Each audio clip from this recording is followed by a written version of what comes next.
Hey everybody, this is vandweller, and this is episode 2 of Real Life Micro SNG Grinder. And this episode is entitled Triage and First Aid. The whole idea behind this episode is that we're going to take a look at John's game. Say hello, John. Hey guys. There he is. He's always so excited and I happy. know. He's perky, I mean, all the time. Um, so the idea is we're going to take a look at John's game and really find kind of the most egregious errors and the things that are really holding him back. I mean, we're not going to get too much into subtleties and complexities and things like that. We're going to look at basically the broad strokes, the big things that are wrong with his game that are holding him back from being a winner. And then we're going to sort of apply a band-aid to that and stop the bleeding. I don't know. So maybe it's something about the fact that you're in nursing school makes me want to like use this theme, but I don't know. I think it's an apt analogy. Yeah, Uh, I like it. Yeah, and so then after that, the idea is that once you've kind of made these big fixes, we'll then give you like 1 or 2 weeks to play on your own, just using sort of the basic fixes that I've given you, and then what will have happened, you'll have generated a good number of hand histories, so that I can go back and look at them and and then see once all the the weirdness that's going on in your game is gone, see what we're left with, and then go from there. And I think over time, over the course of 8 episodes, that's pretty much going to be what we do: is we fix some big problems, you fix them, but then what happens is more problems come to the forefront, and we fix those, and hopefully by the time we get to the end of the 8 episodes, the problems will be so small that they're really not going to be preventing you from being a winning player. I mean, every player Mhm. has got problems with their game, me included. I mean, to be honest, I mean, nobody's perfect, even if they're coaching or whatever. Uh, but that's the general idea. So, but first thing, a couple things that let me just pop because you don't want to. I don't know if people want to look at this screen the whole time while we're talking. Well, that's more interesting. Um, when we talked last episode, one thing I didn't ask you, which I was curious about, was like, what do you know about sit and goes? Like, have you like looked at forums? Have you read books? I mean, like, where does what you know about sit and goes come from, or is it just all from your own head? No, I think most of what I know is from books. Like I'll go on the Barnes and Noble and read about the strategy behind early sit and go, and then middle, and then late. That's pretty much what I base it on. Yeah. So Um, what do you like if I had to ask you to put like in a sentence or two, like what your overall strategy should be for sit and goes, or just your overall sit and go philosophy, what would you tell me that is? Strong hands. Um, make up like the bulk of the sit and go, but the blinds are so low early that there's a lot of play with odd hands. And then as you get down to the money in the bubble, you tighten up and play for the blinds basically. So Yeah. Well, I mean, I have to be honest with you, John. You know I love you, but that's the that's almost the exact opposite of what y- we're looking to do. yeah. What Oh, I mean, really? yeah, well, yeah. Well, basically, what you told me is like, the blinds are small, so you can kind of mess around and play a lot of hands, hope to get it what like to go like a big hand or something like that, and then try to double up. Is that what you're Right. saying? Yeah. Yeah. Um, And play then play back at some big hands with yeah, you don't have to wait for aces necessarily, but I mean, right. But then as the blinds rise, what happens? Like, what should we be doing? um, tighten up usually. Um, raise the blinds when you're in late position. Yeah. Yeah, no, this is kind of the opposite direction that you should Okay. be doing. And the thing about sit and goes that's interesting, and that well, let me before I say what I'm going to say, let me ask you how how does a sit and go differ from a cash game, like strategically? Like, what is it that generates the differences between how you should play one versus how you should play the other? And it's Um, okay if you don't I know the don't know. answer. You don't have I to. don't know if I would know the answer for that one. Yeah. I'm not sure. Yeah. Well, I mean, there's one sort of interesting kind of fundamental difference is the fact that, all right, in a sit and go, you can bust out, you can lose all your chips, right? and you Mm-hmm. can still win a prize. Right. Whereas that would never happen in a cash game, right? You'd never win a prize just from busting out, but in a sit and go, you do. So uh, the fact is that sort of just having, uh, just being, getting to that point where you're near the prizes has a value. Like, folding actually can earn you money in a sit and go where it really can't in a cash game. I mean, obviously, when you fold in a cash game, you kind of end the hand, right? And you can't lose anymore. And at that point, but you can't win anymore either. Mm-hmm. But in a sit and go folding, you can actually earn money, right?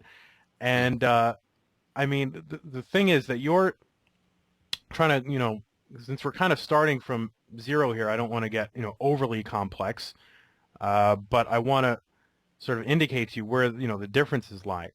Um, if you say you're like it's the first hand of a sit and go, right? Mm-hmm. And you you observe two other players getting involved, and one of them busts out. Now, in a cash game, that wouldn't really affect you all that much, right? I mean, Right. that doesn't help you or hurt you. Just the guy leaves and someone else sits down, and who cares? Mm-hmm. But in a sit and go, that actually helps you. Do you see why that might be? Yes. Why It's would you say one. that? I mean, there's one less player to the money, so you don't have to worry about battling him or keeping track of what his hands are and playing back at Yeah. him. And among other things, though, is that's that one less player who has a share or a claim on the prize on first Mm-hmm. place, second place, and third place, which are the money prize spots. So that's one fewer player that actually has a share on it. And what do you think happens to your chance of finishing in one of those places when a guy just sort of busts out like that?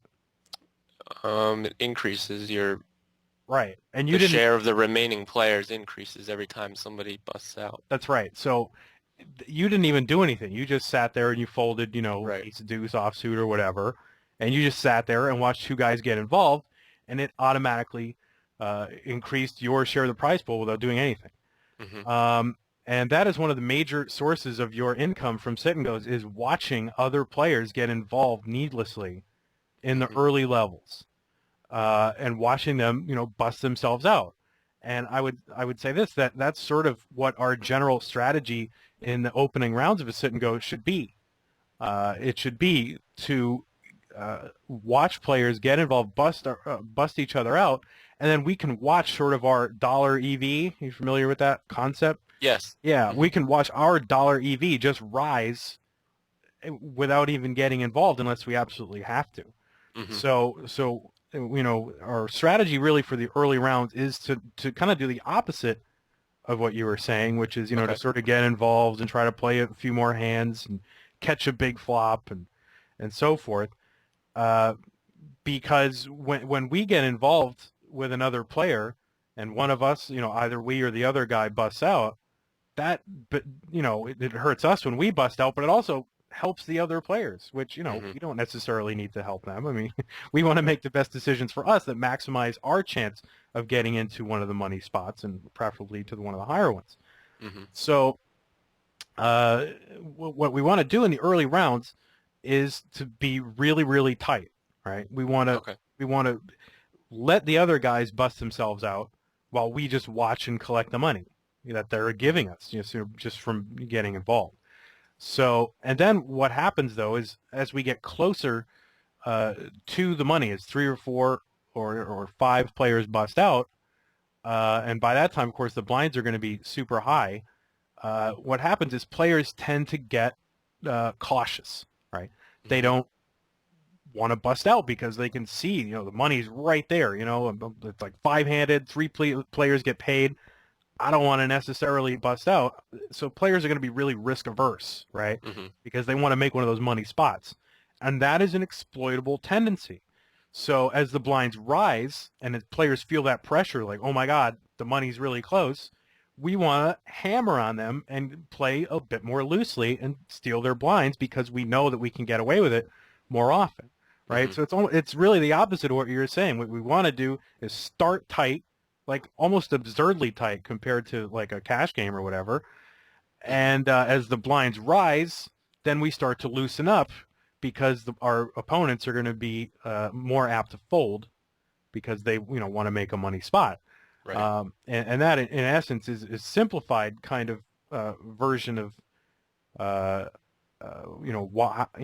why sit and goes are different than cash games. I mean, it does cut. I mean, that's sort of the underlying reason, and we can get like really super technical as these episodes continue with like ICM, which you've heard of, I'm sure. Right. Yes. Yeah. I mean, we can get really super technical, but when it comes right down to it, there's really no more to that, even though when you look at these ICM calculations in the descriptions, it seems really complex. There's really no more to it than what we just said, right?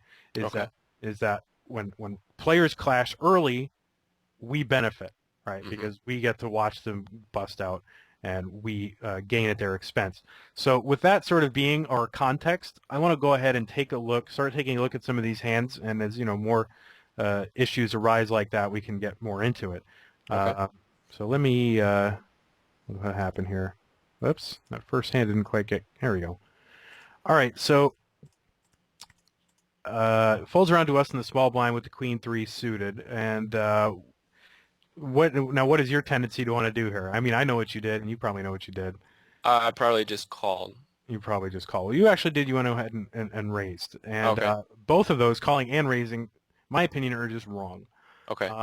Remember, our big strategic imperative is going to be tight early, right? Mm-hmm. And for one thing, all right, we're trying to do overall is sort of increase our chances of finishing in one of these top spots, right? Mm-hmm. Now, these blinds are minuscule compared to our Mm-hmm. stack, right? They don't really. I mean, winning these chips is going to take our stack from 1455 to back to 1500, which is not really going to increase our chances of finishing in one of these spots uh, really all that much at all. I mean, to be honest, we Mm-hmm. could throw out 45 chips at the beginning of every sit and go, and it wouldn't really affect us all that much in terms of how well we do. So Right. these chips are really insignificant, and all that's really happening is, even though you've got sort of aggression on your side, all that's really happening is you're inviting people to come and have a confrontation with you, Mm-hmm. which is not what you really want,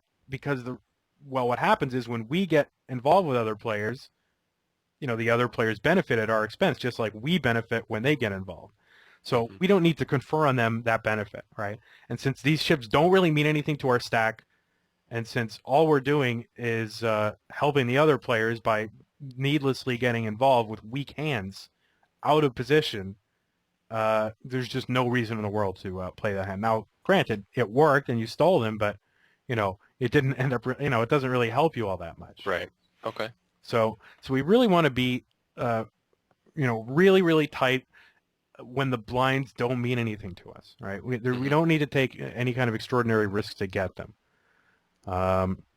Here we've got another hand, ace eight offsuit, and you go ahead and raise, and you raise it to 60. Now, what is it? Why is it that you wanted to raise to 60 in this kind of spot, as opposed Um. to some other number? Yeah, I'm thinking about it. Like, if the purpose is to get them to fold, then I should have made it higher. But maybe to get some play.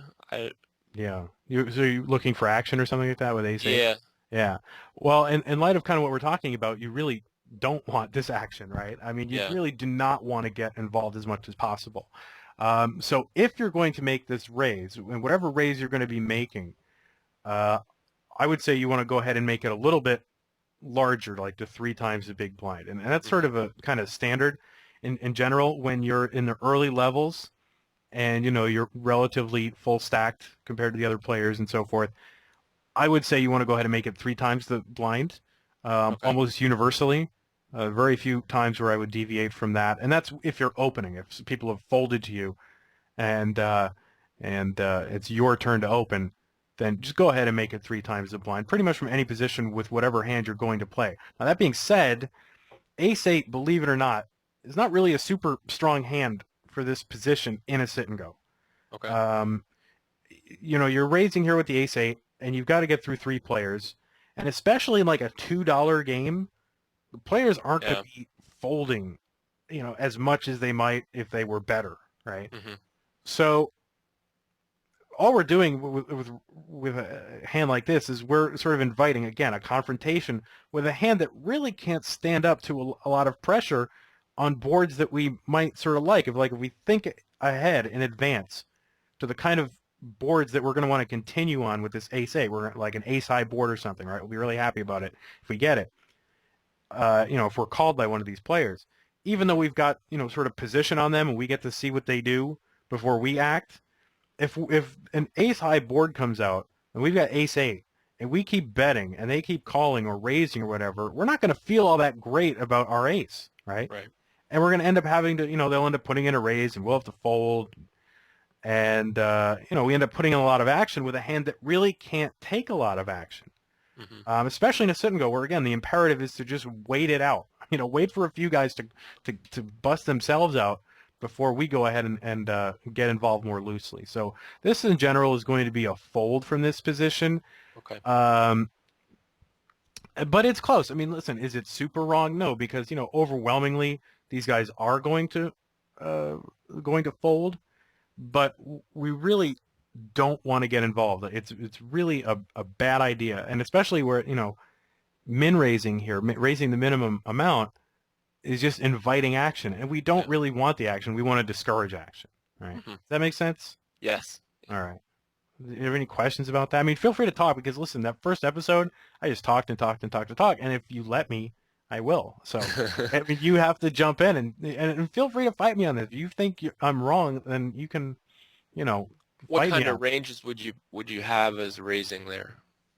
In general, I would probably stick to from a cutoff. I would say like ace 10 or higher, Okay. king queen suited, and something like pocket sevens.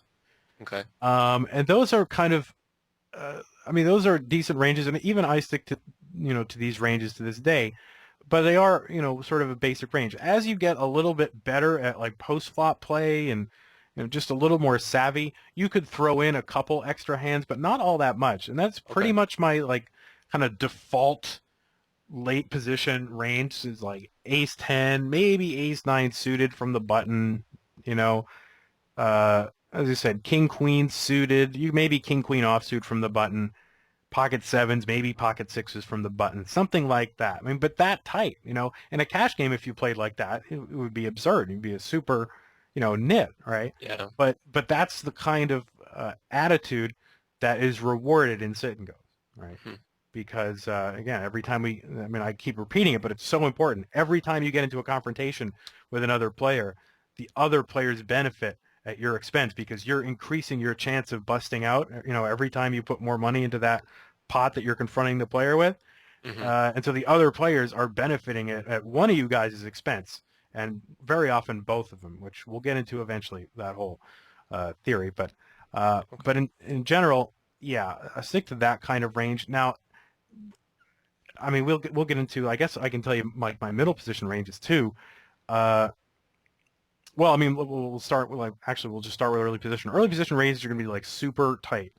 Hmm. I'm thinking like tens or jacks and above, and ace king, like in the first two spots. I wouldn't Hmm. even raise ace queen. Maybe you could get away with ace queen suited if you wanted, but pretty much that tight. Ace queen Okay. suited, pocket tens, and then sort of as we get closer to the button, we have fewer players to get through, and we can loosen up because we don't have to. We can loosen up to slightly weaker hands because there's less of a chance that someone has a hand that can uh, really challenge us. That's Hmm. a better hand as we get fewer and fewer players to get through. So I would start with that kind of range, and then as I open up toward middle position, I start adding in like my ace queen offsuit, pocket nines. As I get closer, maybe I'll throw in pocket eights, ace jack suited, and then as I get to the cutoff, and maybe I'd raise ace jack from this position, but a lot of times I would even fold it, which seems really tight. Hmm. But that's really where you want to start. Start with an absurdly tight range early, and loosen up ever so slightly to just like your big aces, king queen suited, and gradually lower the number of the pocket pair that you are willing to raise from 10 down to probably like sevens or sixes. from the button in the very early levels. Now, as we get to the point where the blinds are higher relative to our stacks, here we've got 50 blinds, but eventually the blinds are going to blinds are going to rise, and we might have only 20 to 30 blinds, and then we can start to open up, because what happens is that the blinds, comparatively speaking, mean more to our stack, right? Right. Like they add more when we win them, so we're more justified in going after them as they rise because they help us more. So anyway, that's sort of that, and we'll summarize all this toward the end. Okay. So here we've got a hand that we're in the big blind, and it's under the gun limper, small blind, and we have king 10-4. So this guy checks, and you decide to go ahead and make a bet of 80. Now I like the size of the bet. That's probably about where you want to make your post-flop bets, is roughly 2/3 the size of the pot, generally speaking. So it's a good bet size. Mm-hmm. The problem is kind of under the gun. There's nothing wrong with taking shots at flops like this, when you don't have anything, but small little shots here and there. The one thing that's worrisome is we are in a three-handed pot, and there's a king and a 10 on the board, and guys who limp like this, even guys who complete in the small blind, are kind of favorites to have a hand that matches up somehow with a board like this, right? Okay. Like a guy limps in early position, what kind of hands do you think he has, would you say? Yeah. Even from what you were telling me about what you would play, it's got to be big. So, Yeah. king, queen, Yeah. I mean, king, jack. yeah, like 2 high cards, something like that. Now, listen, Right. just because I said that's what you should play doesn't mean that that's what a guy has, because, Right. there are bad players out there. So, I mean, I would tend to think that this guy has either some kind of, like, high card hand, or probably more often some sort of pocket pair of some sort. Well, not more often, probably equally as often a pocket pair, and then, some sort of high card hand, with maybe a king in it, or a 10, or even a ace jack or something like that. But the fact is, a kind of hand that he's going to limp with here, it's going to like this board in some way, right? Okay. Even if he's improperly kind of continuing along with like an ace jack, and he has like a gut shot straight draw, people do that, right? Mm-hmm. So your bet, and especially you've got another player here that has sort of a claim on this pot too, and who knows what he could have in the small blind. But again, it's the kind of thing that could match up pretty well with this. Is that bet doesn't really have, like, your intention is to get people to fold, right? Right. But if they have that kind of hand, they're not going anywhere. So Right. that bet doesn't do anything. All it does is, now I'm not saying they'll never fold, but you've got to expect to be called on this kind of bet pretty often. Now, if it were, a board that had maybe it was like a 10 high board with like a 6 and a deuce on it, players aren't necessarily limping under the gun with hands that hit that board as strongly. Mm-hmm. So maybe you can go ahead and take a shot at that.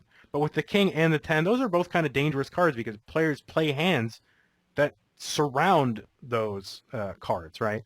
Right. So that bet really doesn't do anything. I think your best chance to do anything with this hand is just to go ahead and check, hope he checks behind, and hope you catch your miracle queen for free.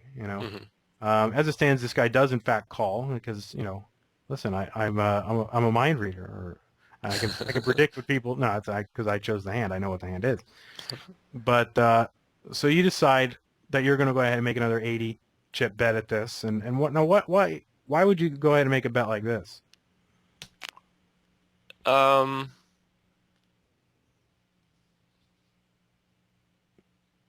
mean, obviously, if you can't think of the reason, then you wish you didn't. Yeah, no, so you're it probably screams weakness when you just repeat the bet, and yeah, it does. or you have a set that you're trying to get. Yeah. And the thing is, if he called a bet on that board, then it's pretty likely that he's not folding to this. Right. So all you're doing is like building this pot, contributing to it, out of position against the guy, where he gets to see exactly what you do before he decides what he's going to do. And of course, it's not surprising that he calls again. Now, 2 comes off. It's a total brick.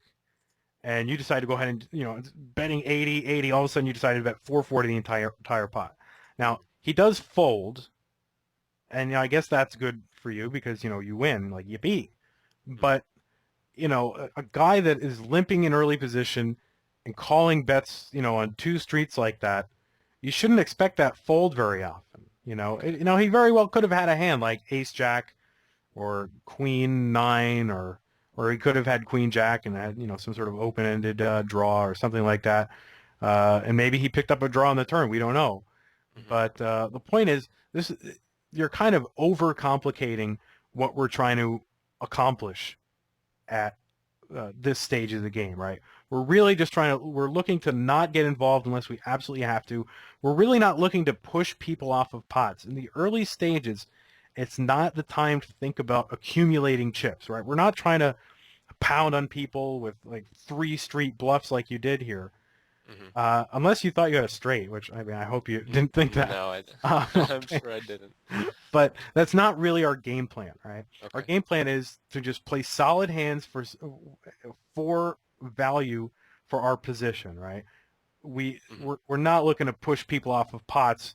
I mean, imagine if you get called on that 440 bet at the end there. I mean, you're going to leave yourself with 555 chips with nothing. Yeah. You didn't have anything. So why do you have 555 chips if you don't have anything? You know, Mhm. I mean, it's not necessary. So, and the other thing that's, interesting about this is the more you do this kind of stuff, we mentioned in the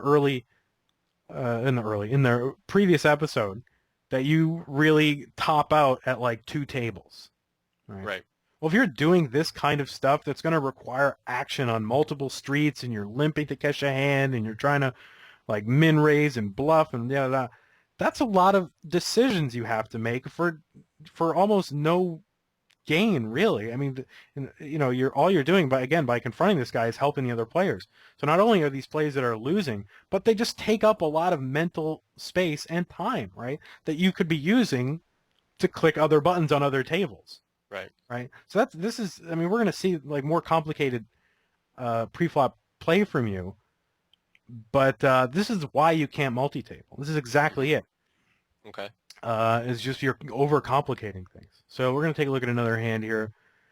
Um, Here we've got the king deuce suited. You go ahead and limp, and I'm not really a big fan of that at all. Um, Now you look at that and you say, okay, well, I'm only putting in 20 chips, and I have the possibility of winning this giant pot, right? I mean, I put in 20, I could double up. I got king deuce, it's suited. I got a king. And you think, oh, that's great, but I mean, you're trying to think though is like, what hand are you really hoping to make with this? I mean, Yeah. yeah, I mean, like, so you limp in there because all those reasons. You're speculating, you want to catch a big hand, double up. But the kind of hand that you really are looking for in this spot isn't. I mean, what are you looking for? You're looking to what? Flop a Probably flush.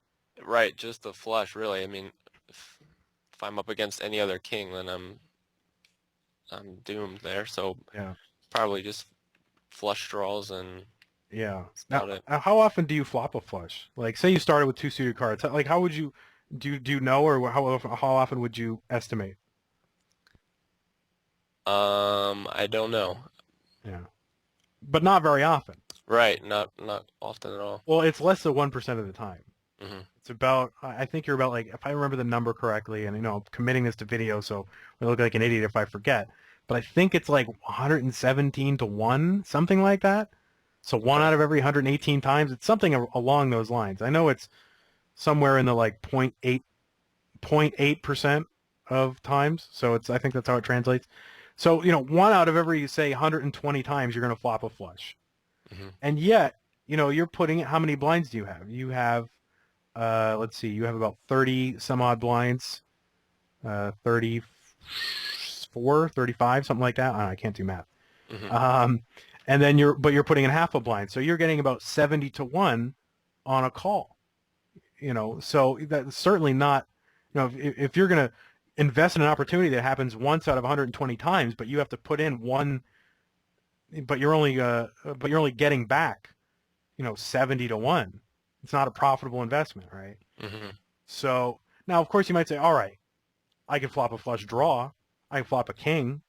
Well, as you indicated yourself, if you flop a king here and you're getting significant action, you bet, the guy calls, you bet again, the guy raises, and all of a sudden you have a king with a deuce kicker, and you don't know what the hell to do, So you're just getting yourself into trouble, right?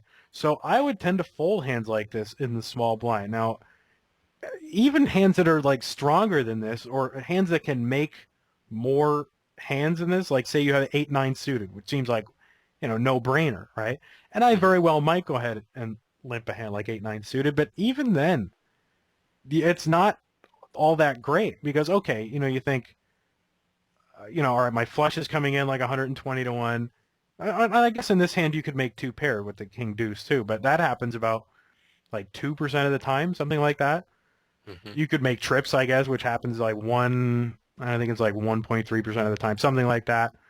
And you have other things like, obviously you could, flop full houses and quads, but that would never happen. Mhm. But now say we had 8-9 suited though, so you add like the straight possibility. Well, you only flop a straight like one out of every, what is it, 70 some odd times. So all these things that you're trying to, like, you're very hopeful, very optimistic when you have a hand like this. But the fact is they just don't come in often enough, Okay. to justify speculating for them. So you should be pretty tight in the small blind. And that's the other thing too, is you're going to be out of position against everybody that decides to play the pot, right? Mhm. So if you're going to consider limping in the small blind, you want to have at least, some sort of suited connector, and you want a multi-way pot. The reason you want a multi-way pot is because if you happen to hit your miracle hand, then you Mhm. need more players in the pot to potentially make a second best hand to pay you off. And that's the other thing too. Like say you had your 8-9 suited, and then the board and you hit your hand and it's all spades, right? Mhm. Who's going to pay you off? They see a board with all spades on it and you put a bet. Maybe they'll call one bet with top pair, but once you start putting in some heavy betting, they're like, shoot, the board's all spades and the betting's getting large. I'm out of here. So Yeah. like, this vision of this like giant pot that you can win is not really realistic. Same thing with a straight. Straights are a little bit more disguised. So, if the board came like, Jack 10-7 and you had the 8-9, maybe you have better chance to get paid off and so forth. But again, that doesn't happen all that often. Mhm. So it's a pretty remote possibility. You're not going to get paid because any hand that makes your hand is so transparent that everybody's going to be wary. So, uh, Okay. so again, you can limp in like really strong speculative hands like suited connectors this early in the tournament, but I wouldn't really be speculating much for much higher blinds than this. If the blinds were like 30-60, 40-80, unless it's a really large multi-way pot, unless like everybody limped and I was getting like super odds of my money, I wouldn't even bother. I would just fold it because the other thing, that positional disadvantage uh, really hurts you. And the thing is too, all right, say you say, okay, I'm not looking to I know I'm going on forever about this hand, but it's really kind of an important thing when you're, relatively short stacked like this with like 30 to 40 blinds as compared to like a cash game where you can speculate more. Um, say you say, okay, well, my possibility isn't just to flop a straight or a flush like a completed hand. It's to, maybe I can flop a draw, like a nice draw, like that, like a jack and a 10 or something like that. Mhm. But the problem is, as we said, there's always that issue of when we confront with other people and when we dwindle our stack, we're benefiting the other players. We're reducing our chances of getting to that stage where there's 5 or 4 players left and we can start to pound on people. And what you're doing is you're putting in chips, chasing a draw that more often than not just isn't going to come in. I mean, Okay. you have the Jack 10, but overwhelmingly often what's going to happen is that draw's not going to come in and you're going to have invested chips and all of a sudden you find yourself again losing your first, losing 500 chips off the top of your stack for nothing. Mhm. And then when you hit your hand, people aren't going to pay you off anyway. So anyway, I know it's a long kind of diatribe, but it's important. And you might think, okay, well, what's the big deal? I put in these 20 chips. I could lose 20 chips, at the beginning, as I said, the beginning very sit and go and it wouldn't affect me. And the problem isn't those 20 chips. It's those other chips we would lose later in the hand trying to chase these draws that we're picking up, right? Yeah. And then that don't even come to fruition anyway. That's something called reverse implied odds. If you've ever heard that, uh, there, you've heard of implied odds. Have you ever heard Yes. the Yep. concept? Yeah, where it's like the money you expect to win on later streets by investing a little money now. Well, there's something Hmm. called reverse implied odds, which is the money you expect to lose trying to find out if your hand is good or chasing, that draw to, trying to get your hand to be good, right? Hmm. So this is kind of a reverse implied odds hand, especially this king deuce, where you could flop a king and be in a lot of trouble, or a deuce, or a draw and just never gets there. So I know that was pretty long-winded, but it's important. So I don't know, does that make sense? Yes. Yeah. Yeah. So we're always in the early stages. We're always looking for an excuse to not play a hand. We're not looking for reasons to play. We're looking for reasons not to play. Okay.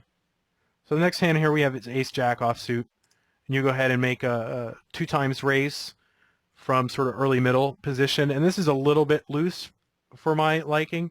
Just the fact that if you get called here, you're going to be out of position against four of the players who want to who are apt to call you if they do. And again, it's sort of a reverse implied odds hand from this position because there's just too big of a chance of somebody waking up with like ace king or ace queen or just another hand that you don't want to be up against. So again, we're always looking for reasons not to play hands, and just having to get through so many players, especially where you're offsuit, uh, is not a good idea. And with this min raise, again, you're just inviting action, and really what we want to be doing is discouraging action, in the Hmm. early phases. So we want to make it three times, and we want to fold this again. The hands I would raise from here, I would raise the ace queen, which really is significantly more playable than ace jack, because with ace queen, you're really only losing to one other ace, right, which is ace king. Right. Here you've got two other ones. You've opened up the possibility that someone could have one of those two other hands rather than, whereas if you had ace queen, someone could only have one other hand that you're really worried about. So it's a little bit loose for my liking. Let's see what happens. And that guy goes all in, and as played, the call is fine. I don't know what that guy's doing, but we don't need to see that. So there's a few. I mean, these are all these hands, by the way, are from the same game. I really took hands from about 6 different games, and I cut out the hands that were totally irrelevant, and I'm Okay. just skipping over them. So I think these hands are all from the same game. I think there's a significant number of hands from game 1, a significant number from game 2, and then there's sort of other games which didn't really last as long, but I think had interesting hands. And we're probably not even going to get through all of them because it's already 40 minutes, and we're only through 5 hands. It's because Hmm. it's really verbose, but um, and that's okay that we don't get through all the hands because we've got 8 episodes to get through all this, so it's not a big deal.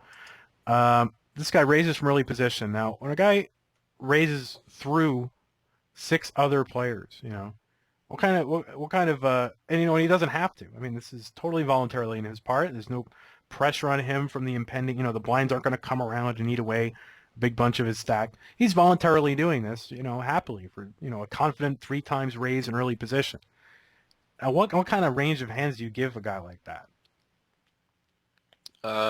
Pocket pair, pretty high, probably like tens or jacks or ace king. Yeah, hands like that. Hands you really don't necessarily want to play king queen against, Hmm. because if you make a pair against the kind of hands he's raising, you could be in trouble, right? Hmm. So again, this is another kind of reverse implied odds situation. So he raises, you decide to go ahead and flat call. Um, and he well, he does that.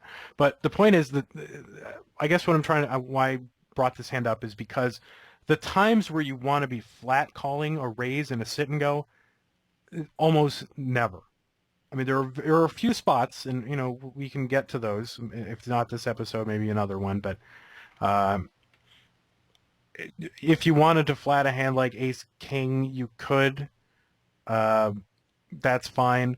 If you wanted to flat a hand like Jacks or something like that, because you're not sure what kind of hand this guy has, and so you want to see if your Jacks are an inherently strong hand, whereas this King Queen you need to improve, right?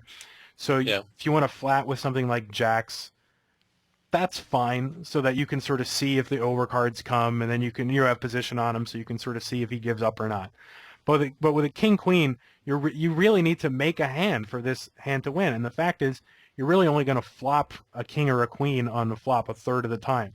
2/3 of the time, you're going to have nothing. And this guy is Hmm. going to have his strong range under the gun, which he's almost certainly going to bet out, and you're just going to have to fold. And even if you do make your king or queen, again, you don't know if it's good. I mean, you're against a super strong range here. Right. Now, of course, do players show up with stupid hands in this spot? Yeah, especially like the $2 level. But as you move up, that hand range is going to be much more like what I'm talking about. Okay. So you're almost never flat calling a raise in a sit and go.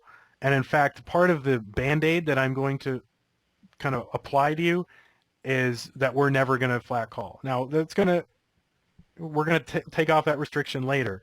But from now until episode 3, you are not to flat call a raise ever. Like this, I'm Okay. going to give you a set of rules like this. Uh-huh. Um, and the other one is you're never going to limp, except for pocket pairs, which I'll tell you when. But Okay. so here we have another kind of issue, and you've got so many players to get through.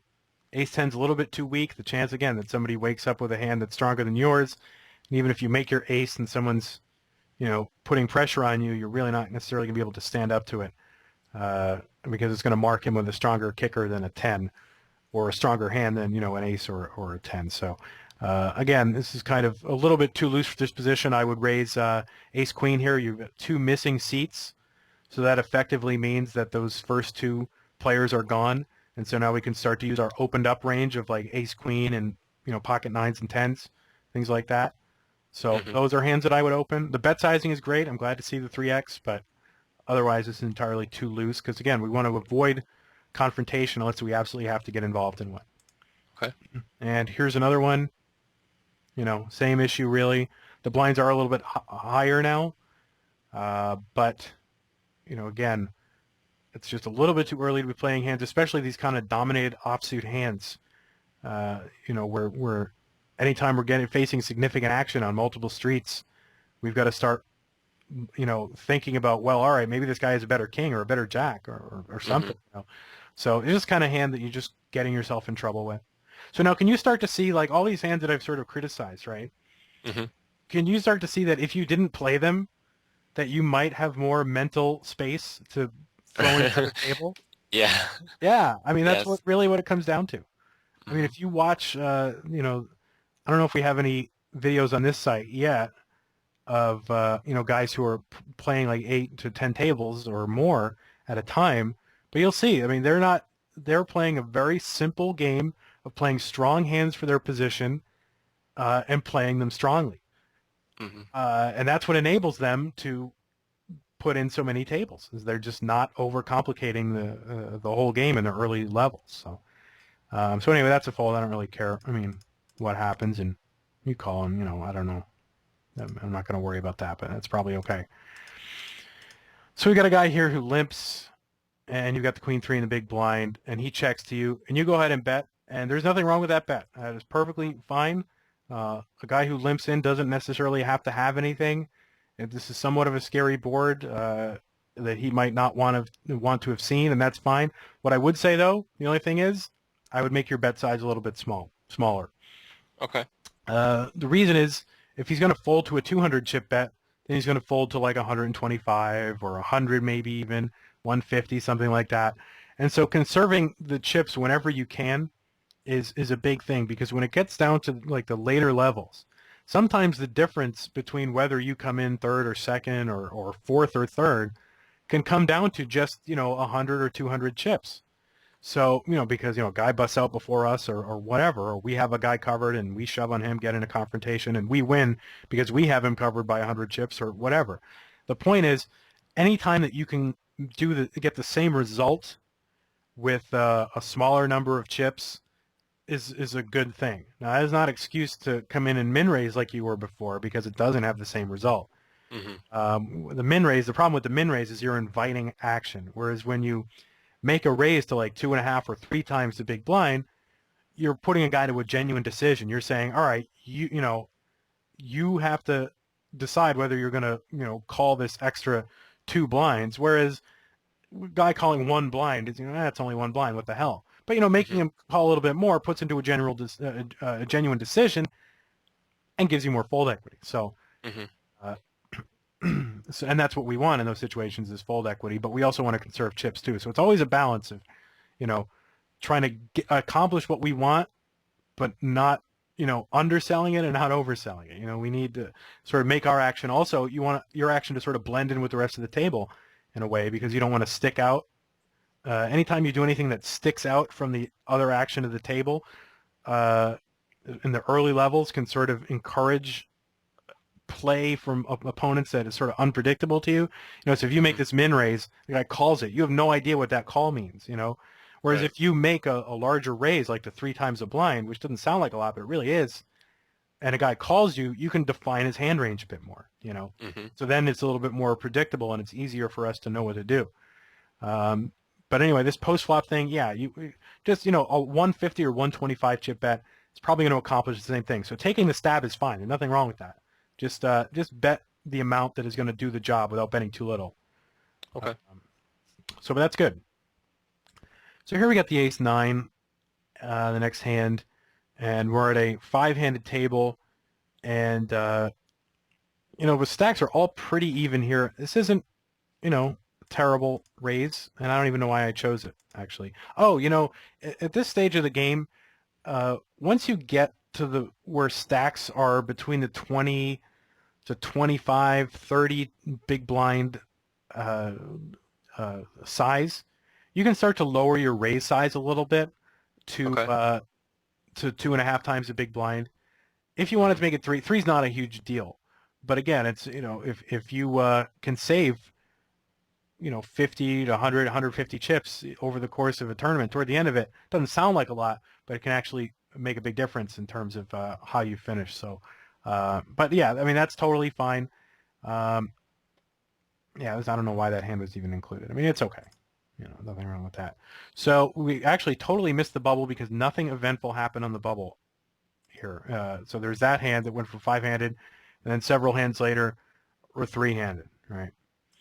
So we'll get to some bubble hands later. I mean, that's where everybody loves the bubble because it's sexy or there's only one guy's out, so people Yeah. people like to see the bubble. But so when you're 3-handed in the money here, uh, you can go ahead. There's still sort of everybody's gotten paid, so everybody's relaxed a little bit, Mhm. but that doesn't mean that there isn't more to win, and so there is still somewhat of an aversion left to getting involved by your opponent.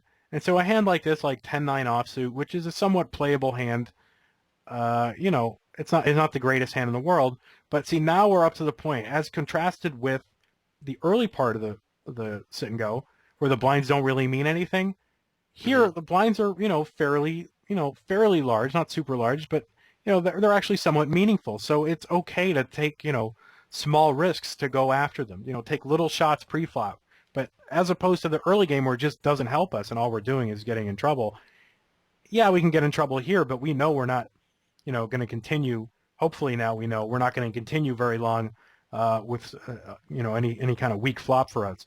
So if you wanted to go ahead and take a shot at these blinds, just make it 2.5 to 3 times the blind and exploit that sort of aversion that players are going to have to wanting to get involved because Mhm. they think, all right, if, you know, in the back of everyone's mind in these bubble and in the money situations is that not everyone because some players are different, but a lot of players' minds is, okay, if I can just outlast this other guy and outmaneuver him and kind of conserve my chips and watch the other two get involved, maybe I can sneak one place higher. Mhm. So it's an exploitable attitude, Right. which means you can go after these chips. So myself, I would go ahead and make a raise here to 400 to 480, 2.5 to 3 times the blind, and there's nothing wrong with that. In doing that, here you've got the king nine, and again, there's nothing wrong with raising this, sort of exploiting that tendency of people to want to fold. I would just make a larger raise because now you're sort of you know pricing this guy in, or in his mind, maybe it's easy for him to call this 200 chip bet. And what you really want, you don't want action with the king nine suited. You want to discourage it, right? Right. So you're looking to steal. So make a raise that encourages him to fold. And that's going to be 500, 550, even 3 times is okay too. Okay. What is this one? Again, that's the same kind of issue. Made the min raise. Make him fold. Mm-hmm. Again, he did fold. So, I mean, that's the thing is I'll tell you what happens with players and why they'll play a lot of sit and goes. Like you'll go on SharkScope and you'll see a guy that has lost like $10,000 at like $20 sit and goes, right? And hopefully you're not going to be that guy because for one thing, I don't know if you have $20,000 to lose or whatever. But the reason that these guys continue to lose that much money is like probably very early, and I don't know if this is universal, but I think this happens because I know guys, I've coached guys for whom this is the case. Very early in their sit and go career, they run very, very well, right? They play poorly, but somehow events happen such that all the things that they're doing poorly happen to work those times. Mm-hmm. So what happens is they remember the time that they were doing what they were doing, and they remember winning. So what happens is, all right, so they have a run up, say they're playing the 20s, and they have a run up for like $1,000 or $1,500. Well, what happens is that's the time that they hearken back to, and they think, oh, if only I could run as well as I did those first, 100 or 200 sit and goes or whatever. And so what they do is they end up losing like $10,000 trying to recapture what they had at the very beginning, which is that running well, playing the way they did. But they never got that feedback when they were winning that the stuff that they were doing was wrong. Mm-hmm. So they continue to just lose money because they're totally deluded that because they were winning with that, and then they just frustrate themselves and think, oh, if only I would just, and they just think they're running bad, but they're not. They just are playing terribly, but they never got sort of that whack on the nose with the newspaper because it worked. Unfortunately for them, very early, and so they for the sake of $1,500 they lose $10,000. Mm-hmm. So anyway. So this is the kind of thing where a lot of these, I guess why I went into that is because, a lot of times these things you're doing are working, but on average, they're not going to. Okay. So make this, and this is a fine hand to raise. It's perfectly fine, but just make a, kind of a man-sized raise and make them fold. Okay. So we're now, okay, here's one where you didn't raise at all. And I'm just, not super wrong to fold here, but again, this is another time where you can go ahead and take the blinds with a raise to, 500 to 600 chips, and you folded. But Queen 8 is not a bad hand to go ahead and try to steal with. I mean, it's got some possibilities. And when would I fold this? If I had been like constantly hammering on a guy, and he showed some tendency to play back at me, I might fold, a couple of small blinds to him. And, this hand is out of context, but I don't recall that being the case. So, but that's fine. What was this one? This one, you limp in the small blind, and goes to a flop, and you check. Now, I'm not going to say that limping in the small blind is absolutely wrong here. But what I am going to say is that, my preferred thing is to go ahead and just raise to 600 or 550 or something like that. But if you are going to go ahead and limp in here, then you can't just limp in at this stage of the game hoping to like hit a big hand, right? Mm-hmm. Because again, like with Jack 10 or any kind of unpaired hand, you're only going to hit a flop like 1/3 of the time. The other 2/3 of the time you're going to miss. And of course, if you hit some kind of weird draw like an 8-9 deuce or something, and you're going to end up losing chips if you want to chase a draw, which you really are not deep enough at, what are you, 15 blinds or whatever, or not even that, or 16 blinds, I guess. You're not deep enough to like chase stuff. So if you're going to limp in here, it can't be from a speculative perspective. It can't be to try to hit a hand. It can be partially to hit a hand, but it can't be only to hit a hand. So if you're going to limp in here, then you have to take a shot at any flop that comes out. Okay. Because you sort of need that backup plan, because hitting a hand isn't going to do it often enough. So you need some other source of profit for this hand. And that means the only other way you could do it is to like take a shot at this board. Now, a guy in the big blind who checks behind pre-flop isn't, marked to have anything. You don't know what he could have anything. So you're the one who's like voluntarily, put money in and Hmm. decided to play the hand. So he's got to be thinking from his perspective, oh, he's trying to trap me or whatever. Maybe he's got an ace that's a little too weak for him to raise, and so he doesn't have to have anything. So you may as well just go ahead and bet this flop. I would, if I were going to limp in here, and I would do it so often, and there's nothing wrong with this steal, with that move, as long as you know that you're doing it. Uh, but you got to take a shot at that flop. Okay. So, and there's nothing wrong again with sometimes raising and sometimes doing the limp steal, but you have to know in advance that that's what you're doing. It can't just be to try and hit a hand because you're just not going to profit. Okay. So here we are with the king seven in the small blind, and you decide to fold this hand. I want to. What are you thinking in this kind of hand where you go ahead and fold? Um, I think my stack size with the blinds is like at that 10 level where you just shove certain types of hands Hmm. or fold. So Yeah. I. So you opted to fold. Mhm.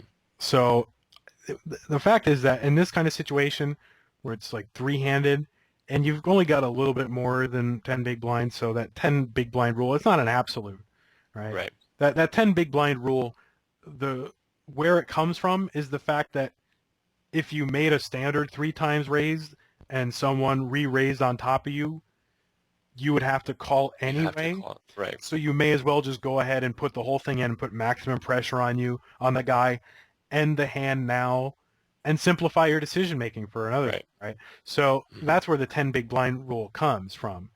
But now that the fact that you have over 10 blinds doesn't mean that you can't shove it, right? A Okay. king with a seven kicker, like in a heads up situation for about 11 blinds, you can go ahead and shove that in this Okay. kind of situation. He's going to be, I mean, you're shoving, all right, he's got 39.70 after posting his blind, and you're threatening, a lot of that. So he's not going to just call you with, just anything. He's going to only call you with a really tight range. Maybe, like, what kind of hands you think he might call you with, depending on the guy. Now, guys call crap, weird crap all the time. But against a typical opponent in this kind of situation where you're threatening a large amount of his stack, he's only going to be calling with like fairly premium hands, like not Right. the most premium hands, but like an ace, Hmm. like a medium ace maybe, uh, maybe a couple of high suited cards, something like that. But that only amounts to, or pocket pairs, some of the medium to high pocket pairs. But that only amounts to like 20% of hands. So 80% of the time, you're going to take that pot uncontested. And then the other Okay. 20% of the time, it's not as if you have zero showdown value. Hmm. If he's got pocket sixes, you got two overcards. You're basically coin flipping, right? Hmm. Basically 50-50. Even if he's got like pocket nines or even queens, you're going to be like a 30% chance to win. That 20% of the time that he calls, even a 30% chance to win is going to be enough to make this profitable shove. So you really want to be looking for spots to shove hands like this when people are going to, want to fold to you. This guy doesn't Okay. want to call. He's only going to call if he feels like, he has to. Right. So you should be exploiting that kind of tendency. Does that make sense? Yeah. Hmm. And then this is the time to, where the blinds are pretty high relative to our stack, where they actually mean something. So they're worth going after. So again, it's sort of tying into that sort of basic philosophy that we have. Uh, we're going to play tight when the blinds don't mean anything, and we want to loosen up when the blinds do mean something, because then we're more justified in going after them. So, all right, obviously, nothing else really interesting happened after that, so we didn't even bother looking. I don't know how you finished or what. So here's like the next game, and we're just going to kind of go through some more spots. I don't know what this hand was. So here, a guy limps on the button. Whoops. Guy limps in on the button. You got 4-6 in the blind, and you have a gut shot, and you decide to take a shot. Now, I'm not against this shot at all. A guy limping on the button doesn't really have to have anything. If you bet and he calls, you do have some sort of, you have the three could come out and whatever. And he doesn't have to have anything that necessarily hit this. So there's nothing Hmm. wrong with this one shot, but he does in fact call, and the board gets worse, all right? what kind? I mean, if the kind of hands that a guy is limping here is going to hit. Now that the aces come out, oh, you got two flush draws that are out there. Hmm. He's just not. Your hand doesn't figure to make him fold all that often. That phone in the other room is ringing and it's really irritating. Um, but sorry about that. I mean, people should know I'm recording. It's probably some credit card company. Uh, so, this is the kind of board that it's not really all that prudent to be like firing a second barrel at it. Okay. Again, our purpose, not that you made this mistake since I told you otherwise, but again, our purpose is not to, blow people off hands in the early levels. We want to conserve our chips. We want to play solid hands for their position and play them strongly. And this is just not a solid hand. We're putting in chips really, for what? To gain this tiny pot. Now, granted, you make a giant pot size bet again in the end and take it. But if he has an ace or a king or something, again, this is the kind of thing I was talking about. Players do this and it works, and so they never learn that they shouldn't do it. Hmm. So I think that's kind of what's happening with you a little bit. Is you're kind of playing this overcomplicated, kind of bluffy, fancy play style. Of course, it's not necessarily working for you because you're not winning, but Right. but you just haven't gotten that. But overall, you're not winning. But maybe it's working in certain cases. But the point is just conserve your chips. Don't be trying to blow people off hands. I mean, as compared to a cash game, in sit and goes, people's hand ranges are going to be comparatively tighter. In cash Okay. games, people kind of, they'll play anything. Any two cards can win or whatever. But in sit and go, people have, even if they're bad, a lot of players have the sense that, you know, three players can get in and I can kind of sneak into the money and yada, yada, yada. So that does even narrow people's hand ranges even early in the sit and go.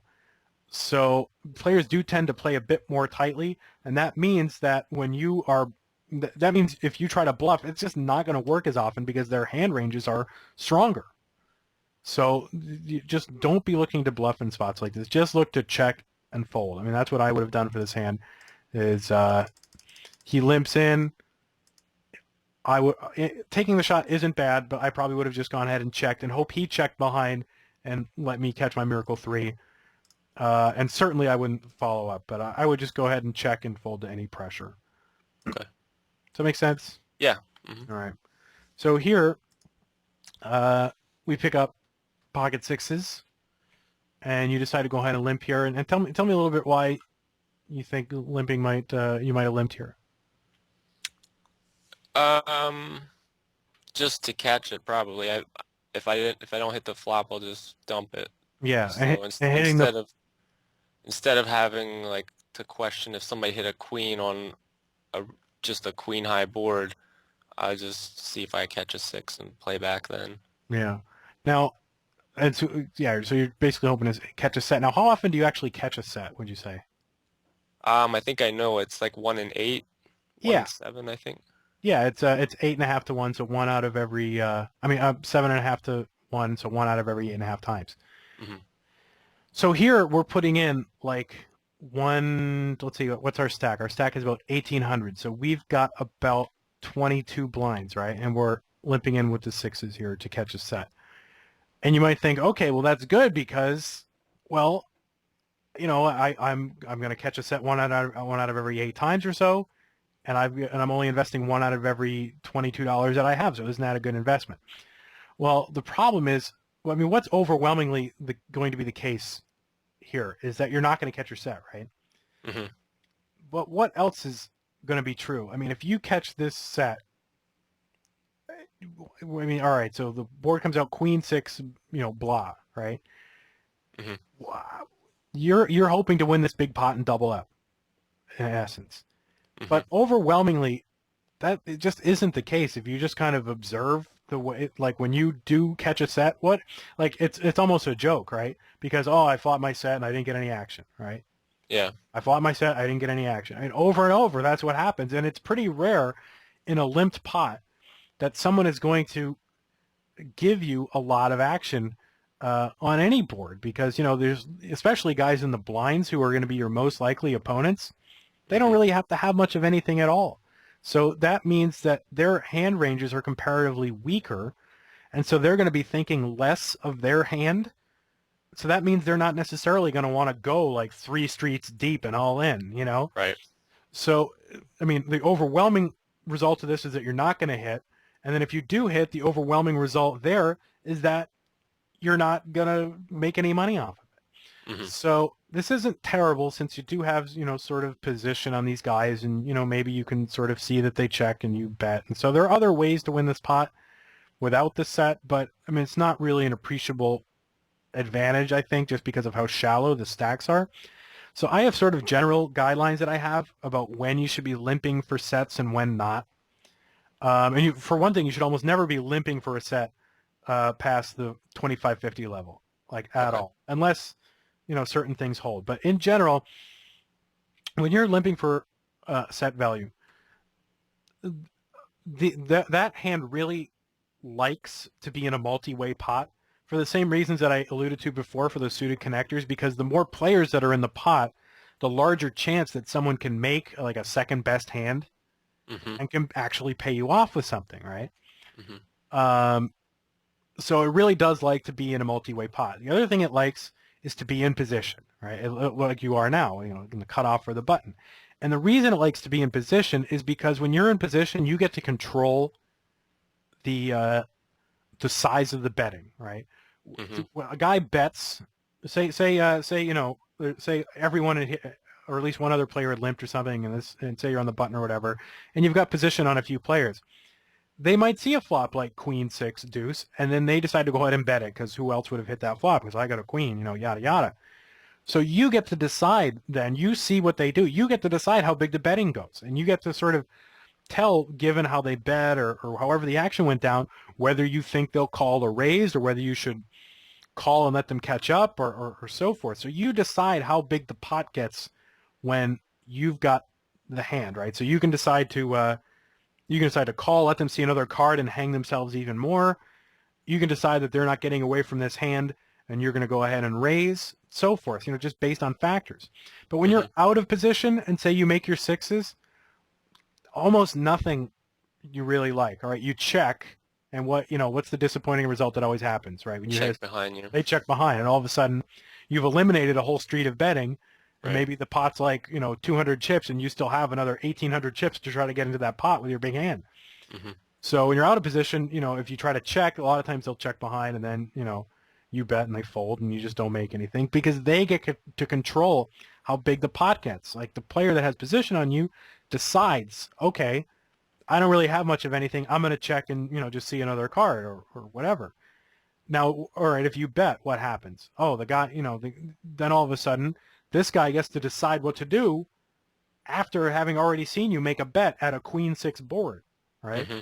Queen six whatever board. So he's like, you know what? Maybe this guy has something. Maybe I even have a weak queen, but you know, this guy's leading out into like 4 or 5 players on a pretty dry board. I'm going to give him credit and fold. So when the guy has position on you, he gets to decide how big the pot gets. But when you're in position, you get to put pressure on him and put him to the test of just how big a pot this guy wants to play. Uh, so these hands like to have position, right? So that being said, I would go ahead and limp a pocket pair for set value if I'm getting about 30 to 1 on my money. So if in this case all the effective stacks involved were 2,400 chips or something like that, Hmm. or in the early levels when the, you know, the when your stacks are all 1,500 and it's a full table, if I were getting 30 to 1, if the amount that I had to limp was if the stacks were 30 times the amount I had to limp, I would go ahead and play a pair, and that's if I'm in position and some players have limped. I would go ahead and speculate with a pocket pair. Okay. Now, and of course the reason is because we need to win a really large pot to compensate for all that stuff where, you know, you limp in, you make a bet and you don't get paid, right? You need to Hmm. win a comparatively larger pot to make up for all the limps that you make that don't turn into a huge pot. You need to win a comparatively larger pot to make up for that. So you can't just be getting your 7.5 to 1, right? You have to be getting a much larger pot. And I just found that, you know, I don't have numbers to back, you know, specific calculations to back that up, but it just seems to work just in experience. Like about 30 to 1 if you're in position in a multi-way pot. Does that mean you should never limp in early position? No, but you're going to need to be winning an even larger pot compared to the blind. So I would say you could probably limp any pocket pair from any position if the blinds are 40, if the stacks are 40 blinds deep, right? Hmm. So, 30 if you're in position in a multi-way pot, 40 if you just want to limp it wherever. Now, in a raised pot, can you still speculate for set value? Well, I would say you can. It doesn't happen all that often, but I really think you can. Now, would you think in a raised pot you would need to be getting more implied odds, like, or less? Would you need the stacks to be larger compared to the amount that you have to call, or smaller? Like, what would make sense to you there in a raised pot? Like, say you're in the big, say you're this guy, right? Yeah. And say like somebody raises from early position or whatever, and you've got pocket sixes. Hmm. Do you think you'd need more implied odds, or would less be okay?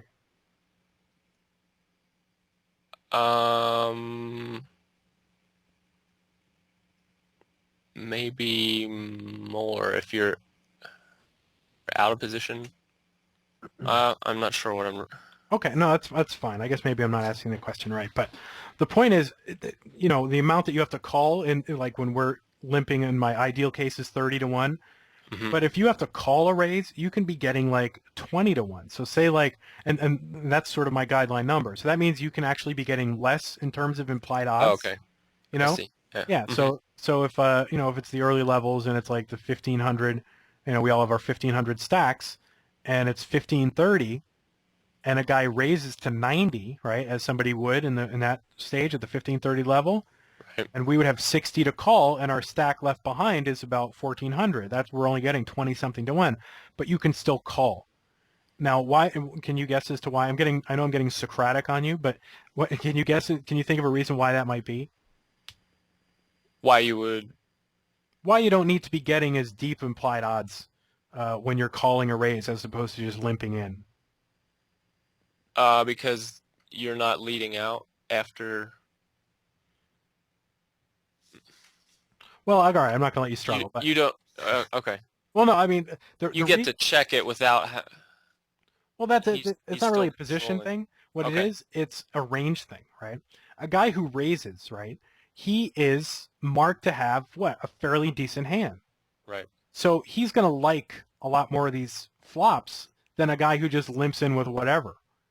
So that means that if you actually hit your set, since he's going to be liking more flops, you're going to get paid off what, more or less than if you limped in.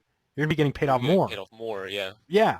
So when you're up against a tighter range, paradoxically, you might think, oh, well, we're up against aces. We can't call with sixes. No, but if we know we're up against a tighter range, then we can speculate a little more loosely because, no, not super loosely, but we can speculate a little more loosely because we know that he's going to like more flops.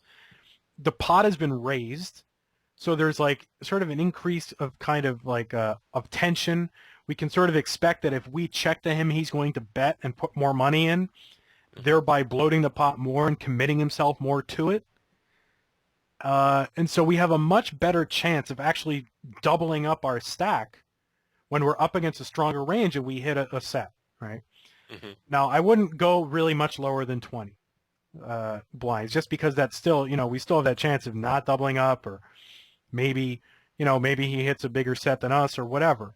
But that's sort of my general 20, 30, 40 rule. And if you can remember that, I mean, that's really, in terms of speculative hands, like if I'm playing a speculative hand, it's like 90 to 95% of the time a pocket pair, and very rarely any other kind of hand.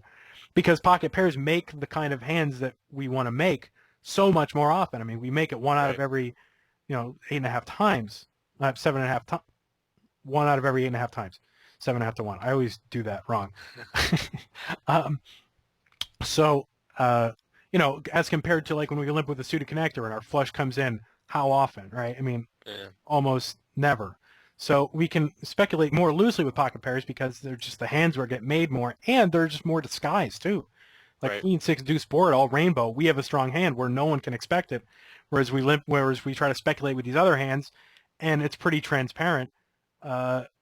If we put in significant action, what we have, and people are going to be more averse on these like all flush boards or whatever. So, Hmm. so you can be getting less, and again, it all depends on the kind of hands you're up against. So again, when it's a raise pot, we're up against a stronger hand. We can speculate for 20 blinds or so, or 20 times what we have to call. In position, limping in a multi-way pot, 30, and then otherwise keep it to 40 big blind stacks if you're going to limp in other positions. So that means like if you start with 1,500 chips and you get to the like 30, 60 level, Hmm. then pretty much you're done speculating with pocket pairs for limps, unless Okay. the stacks are skewed such that they're everybody's gained a few chips and you can speculate. But so anyway, that's just some sort of things to think about. I know I just go on and on forever, but I don't know. People like it. Is that a fold there then? The sixes? Oh, in terms of those sixes, I mean the call isn't super bad. You're getting about 23 to 1. So, and I'm really recommending you'd get, like 40. So, I mean, it's not great. Okay. And you do have sort of chances to, sort of see what they do and bet if they check. But yeah, in general, I would either fold this or you can go ahead and raise it because Okay. now the blinds are a little bit higher. The one problem with raising here is that we have this guy behind. Short stack. Yeah. Yeah, and if he decides to go ahead and shove, then we're going to have to make a pretty uncomfortable call.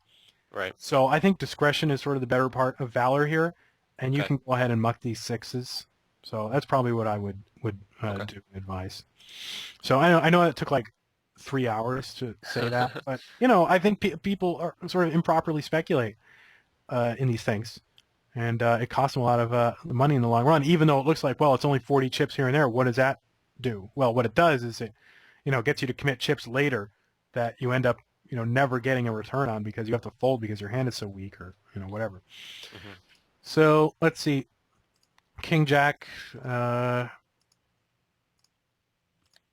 think there was nothing here except for the raise size. If I Min remember. raise. Yeah. Yeah, just go ahead and just give that little extra oomph of fold equity by making it 2.5. I would probably make it 200, or maybe 3 times for 240. The other thing is just picking your steal spots, especially where you're min raising here. The guy, you can sometimes decide you don't want to steal with a hand like this. This is okay. This is a pretty marginal steal. It's okay. It's not great. Whatever. What might turn it into not a steal though is the fact that the guy you're stealing from has a significantly larger stack than everybody else. And unless Okay. you know something about this guy, very often these players are tempted to just sort of see flops because they figure, oh, I got a lot of chips, I can just see flops. So you probably have a little bit less fold equity. You can't scare him as much. Hmm. So I'm not saying you shouldn't steal, but it's something you should always be aware of is who are you stealing from? And if you're stealing Hmm. from a guy who's significantly shorter or deeper than everybody else, then it's less good of a steal spot. Okay. So you just want to keep that kind of thing in mind. And I'm sure everybody actually watching this is like going to kill me because again, we're like 80 minutes and we're probably going to go 90 to 100 minutes, but what the hell? It's like 2 videos in one, and you can't complain about that. Here's another King Jack, and you decide to go ahead and limp in, and just knowing what we know, or at least what I've asserted about speculating, it's not. Is it the worst play in the world? No, because you do have high card strength here, and you're going to be in position. But I think and you might have been thinking like, all right, maybe I want to steal, but these guys have like stack sizes that if they shove on me, I'm going to be pretty uncomfortable spot. If you made Yeah. it 300 here, and this guy shoved on you, you'd be like, oh man, I got King Jack, it's suited, and the guy's all in, and what do I do? There's nothing wrong with folding a hand like this. Just Okay. taking a shot at the blind. Just know in advance when you make this kind of. I mean, this certainly I wouldn't limp this. It's not the worst. If you ran all the numbers on it, in depth, it probably wouldn't end up being that negative. But it certainly you cannot speculate with a hand like this at these blind levels against these stacks. They're only 15 blinds deep. Okay. You're looking for top pairs, but then again, it's kind of a iffy top pair. You're looking for flushes and straights, which aren't going to come all that often, especially where you've got a gap here. So either raise this and know what you're going to do in advance, or just fold it. It's fine too. Okay. But I would opt toward raising it to like 250. If you make Hmm. it 250, then it becomes a little bit easier to fold if they shove on you, right? Right. Because you just have less committed, and it's kind of the way the stacks kind of line up. And what's funny about this stack size that these players have is that a lot of players think that this kind of 13 to 20 big blind stack size, if you read in the forums and you talk to people, they say, oh, it's so awkward. I don't know how to play it. It's such an awkward stack size. I'm not sure how much I believe that. Because, as long as you're, making solid, informed decisions and, playing the best you can, I mean, who cares if the stacks are awkward or not? I mean, uh, I'll get more into this in later episodes of how to play this stack size. But just know that a lot of players find this stack size awkward, and that is an exploitable attitude. If you knew that the players in the blinds were less apt to call you because they felt that there was an awkwardness about the hand, then you would be more apt to raise, right? Because Go ahead and they don't raise want it. to get involved with you. So Right. you should be looking to try to exploit players like this when you're, especially on the button, more so than the cutoff. But you should be looking to exploit players that have this stack size, because very often they just are so confused because they don't know with their own hand. Maybe they have a hand like King Queen, right? And they Hmm. don't know, all right, if I shove all in and I get called, maybe he has an ace, and like, should I just flat call? But that seems kind of weak, and I know I shouldn't be flat calling and sit and goes, and I don't know. I guess I'll just fold. That's what people think. Yeah. So exploit that. Okay. But I mean, again, more so from the button and from the cutoff. But so here, another min raise, but this is a little bit less good of a hand to be doing this with. I would probably stick. I mean, this is okay, but again, just the bet size is a little goofy. Um, whereas you're a little not the best at post flop play, by the way. I wouldn't necessarily go in for raising hands like this. Okay.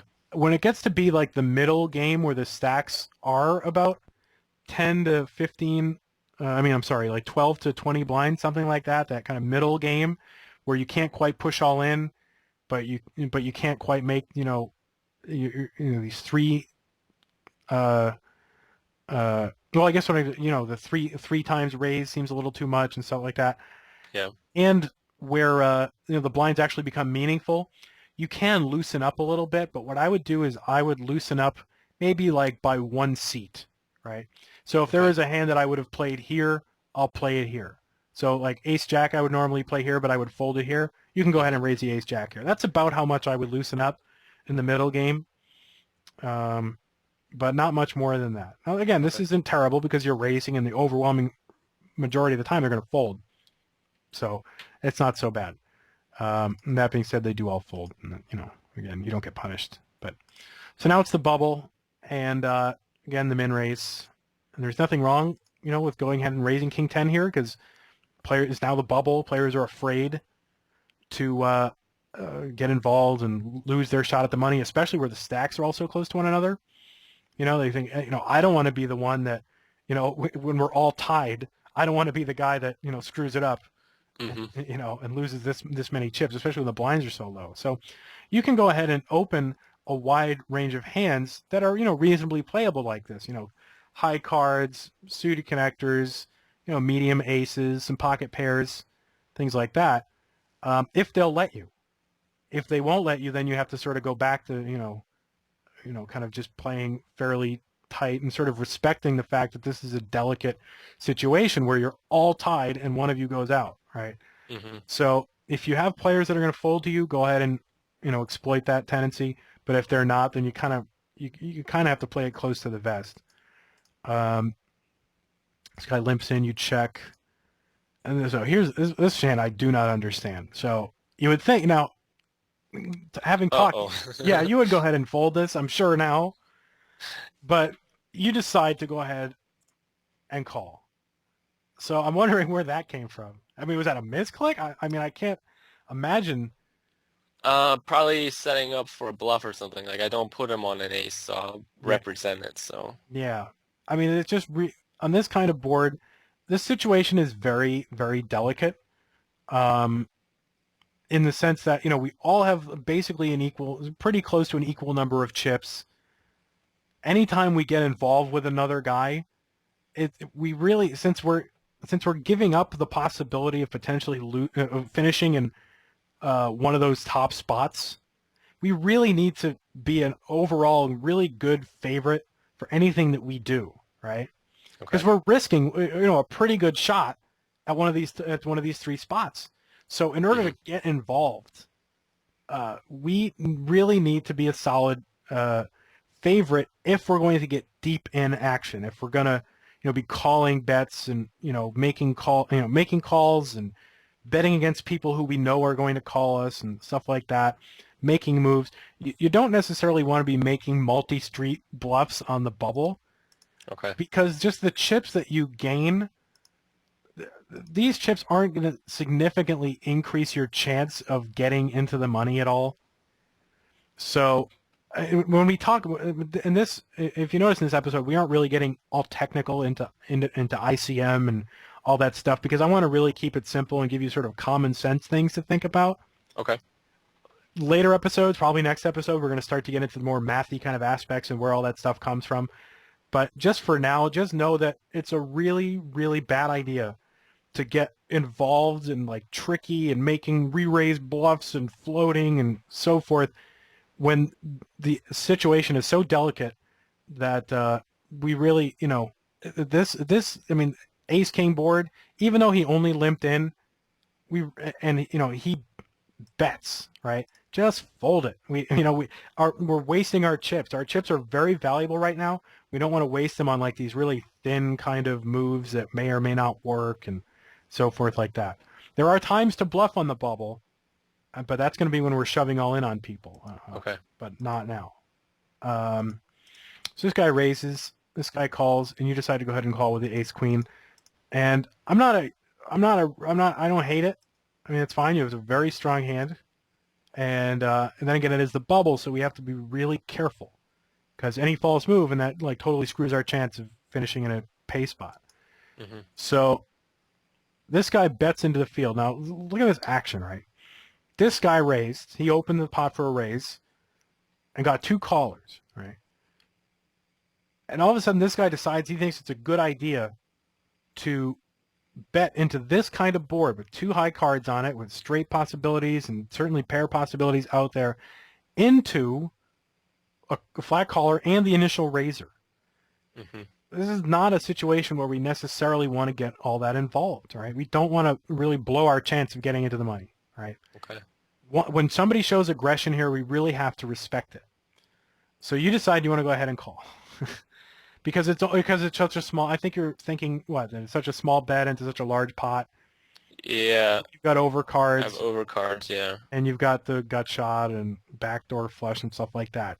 And while I see that, the fact is that we still have the initial raiser Right. left to act, right? So that's a big problem. I mean, if that guy has a kind of hand that he should have, we're in deep trouble. All of a Hmm. sudden we just put in, what, an extra, what are the blinds? We put in an extra 160 plus three, put in 480, which is almost like a fifth of our stack for, when this guy moves in, all of a sudden we can't really call. So we're Right. just wasting chips here that cost us valuable chips that we need for positioning ourselves for a money spot. So, and that guy does go ahead and call. And now you hit the ace and you check it. And at this point, you're kind of stuck with it, and that's okay. But and that guy only had king 10. But the problem wasn't all that other stuff that happened after you called the flop. The problem was the flop call, Okay. and you just kind of lucked out over here, and you played it fine from then on. But don't make these kind of flop calls. You don't want to be catching draw. You don't want to be chasing overcards, chasing draws, things like that on the bubble. You either want to get in a position where you either can put a lot of pressure on a guy to fold pre-flop, or you want to, be trying to win small pots like that you have a lot of advantages in. You have a decent hand, the flop comes out and you raised before pre-flop, and you can, sort of make a stab at small pots and stuff like that. But when the betting gets large, or when you're not the guy with the initiative, and you're not the guy making the bets and so forth, you really just don't want to be involved as much as possible, especially in a three-way pot, and you're not the initial raiser. I mean, it's just a Right. disaster, and you lucked out a little bit. But I know I go on and on. I'm sorry about that, but this is all That's going to help you. I guarantee you. good. I know you don't believe it. I mean, is this helpful at all to you? I mean, Yeah. Oh yeah. Yeah. all right. So now the bubble passed and we made it, and kind of uneventful for us anyway. We made it, which is good. So here we're heads up. So you go ahead and make a raise heads up. This guy calls, and this guy bets 200 into a 1200 pot, and you go ahead and raise, which is good. I like the fact that you're raising, but you really want to raise a little bit more. Okay. And the reason you want to do that is because you want to build a pot, right? The way to, like, I know what you're thinking. You're thinking, all right, I don't want to lose him. I got my hand. I don't want to blast him out of this pot. Yeah. But the fact is, if he has a hand that connects with this board in some way, you're not going to blast him out of the pot because it's heads up, right? Hand values are such that players play a lot more loosely with things like second pairs and draws and things like that.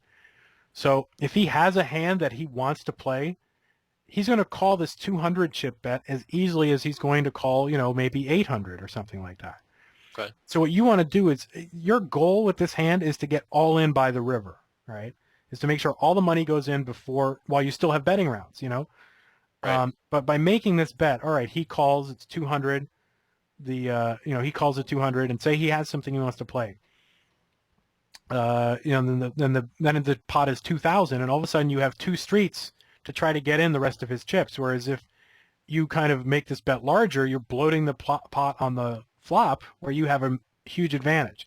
Now you might say, okay, well, might I entice him to call by making the smaller bet? Well, again, as I said, if he doesn't have anything, he's not going to call whether it's 200 or 600 or whatever. But if he has something, he's probably going to call whether it's 200 or 600 or 800 or whatever. So what you have to do is be optimistic in this situation and assume your opponent has something he wants to play. And if he did, then you want to make the larger raise, and that way you can commit him before you run out of betting rounds, right? Right. So that's kind of, build the pot that you want. You have to envision in advance sort of the pot you want to see before the betting ends, and try to, as best as possible, to create that pot on the early betting rounds. So, again, the raise is fine. It's just, I would have raised a little bit more. You have Queen 4 suited from the button and heads up. You fold it, and against a typical opponent, this is a raise for me like all the time. Okay. I would go ahead and make 500 raise. You can raise probably against a typical or unknown opponent, you can probably raise 50 to 60% of hands. Anything that looks playable. Like medium connectors, like 7, 8. And this is when you have this particular stack size, like 15, 16 or more blinds. You can go ahead and raise like 7, 8 offsuit, any ace, most kings, suited, any suited king, suited queens, almost any jack that's, medium jack or, medium suited jacks, things like that. Any pair. I mean, a lot of hands, like 50% of the time. And certainly a suited face card like this, I would go ahead and just raise to like 500 or 600. So Okay. that's fine. Pocket sevens is another game. The other game ended uneventfully. I don't know if you won or lost, but it doesn't matter because all that matters is we make good decisions. So, pocket sevens, you fold an early position. Again, not wrong, but it's certainly okay spot to go ahead and use that 20, 30, 40 guideline I mentioned. So here you got 50 blinds deep. If you want to go ahead and limp pocket pairs from any position, perfectly fine. Okay. All right. Make sense? Yeah. All right. Just no raise, just limp, right? Yeah, you can go ahead and limp that. It's perfectly fine. I would Okay. I would probably limp any in the first level or second level where it's either 10-20 or 15-30. I'd probably limp any pocket pair from any position unless I knew something about the players at the table such that I thought that they were really wild and that they were apt to like just raise or whatever. Then I'd get rid of, a lot of my smaller ones like 5s and below. And I'd still probably limp the 6s anyway just because, I don't know, just because I want to. But anyway, it's perfectly fine. So we've got sort of a multi-way pot brewing, and you got the king 9 suited in the small blind. Not the best limp in the world. I mean, you've got some sort of straight possibilities. You've got high card strength, and you've got, obviously the flush potential. So it's not the worst. And you've got two other limpers in the pot, so it's not the worst limp in the world. But once this guy bets 40, even though it's only 40 into a 160 pot, you just do not want to be chasing long shot draws in the early phases at Okay. all, especially where how many of the jacks are you confident in? Only 3 of them, right? Hmm. Because the other jack puts a spade on the board and you don't know where you are. So just, err on the side of caution and don't chase long shot draws early. Um, Early position raiser, 175, a caller, and you pick up ace jack. Now, I wouldn't even raise ace jack from this position suited, so you certainly don't need to be calling it. Okay. Again, the chance of a re-raise behind you. Now, you are going to have position on these two guys, but then again, it's only ace jack, and it's one of these dominated, easily dominated hands that you don't know where you are if you hit the ace and you're facing significant action. And most of the time, you're going to miss. This guy's going to bet in an early position. You're going to have to fold anyway. So Hmm. we're almost never flat calling raises, like almost never. Okay. Again, I would do it sometimes with ace king and ace queen suited in late position with the ace queen suited, maybe, just so I can, again, I'm not dominated as often, but so let's see. Boy, we've got 95 minutes. You have to get through a class or anything? No, I'm good right I today. mean, I just can't help myself. I mean, I just like to talk.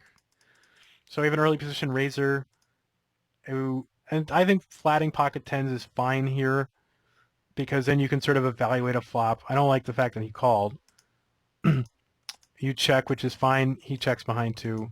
You decide to go ahead and bet at this flop. I don't think it's really the best flop to bet. I mean, a club's not going away. A decent club's not going away. Players call in this spot with a lot of hands that are sort of around these cards, king jacks and jack 10 and ace, even ace king might not necessarily go anywhere if they have a club. So there's just a lot of hands that just aren't going anywhere, and your bet doesn't really do anything except, get called a lot. And you do get called because, again, I'm prescient and I just know what's going to happen because somehow I know what the hand is. And unfortunately he has jacks, but that doesn't really matter. But that's not a very good board to bet at. Okay. Especially with the overcard too. I mean, they very Hmm. easily have overcards. So I would have bet at a board maybe that was a rainbow board if it had a queen on it, but if it had a lower card than the 9, like a 7, something that didn't make a straight as easily, Right. I would have maybe bet at it because then I can expect, some of these hands to go away. Like, oh, I don't have a straight possibility really. I'm out of here. But, you can't necessarily put them on a queen. So if there were a queen high board, I would probably bet at it and fold to resistance. But, unfortunately lost a lot of money on that. So, what's happening throughout these first 6 games, though, is we're seeing a lot of these early and middle game spots and not a lot of late game spots, and that's because I think what's happening is you're just not getting to these late game spots because Right. and when you are, maybe your stack is so short that your decisions aren't all that interesting Hmm. because you're just wasting chips early or whatever. But so here's another spot where you got the queen 6 and you decide to go ahead and fold. Might you do something different if you were to do it now, or would you still fold? Um, I don't. I couldn't pull the trigger. I don't think on shoving it. I'd probably still fold it. Now you really want to pull the trigger on this. Okay. You've only got one player to get through, right? Yeah. You still have, the ability to make this guy fold. He doesn't necessarily just want to call off. Let's see, you put 80 in. He doesn't necessarily want to call off like another 400 something chips just to bust you out, especially this early, right? Hmm. He's got a, a decent but vulnerable stack for this blind Was level. this the jacks? The guy that had jacks? Was this the same hand? Or Yeah, the same game? Okay. yeah, it is. So yeah, he. I think it's the Okay. very next hand actually. So, and he flatted with jacks, and that doesn't really tell us anything about how he'll act here. But you've only got one guy to get through.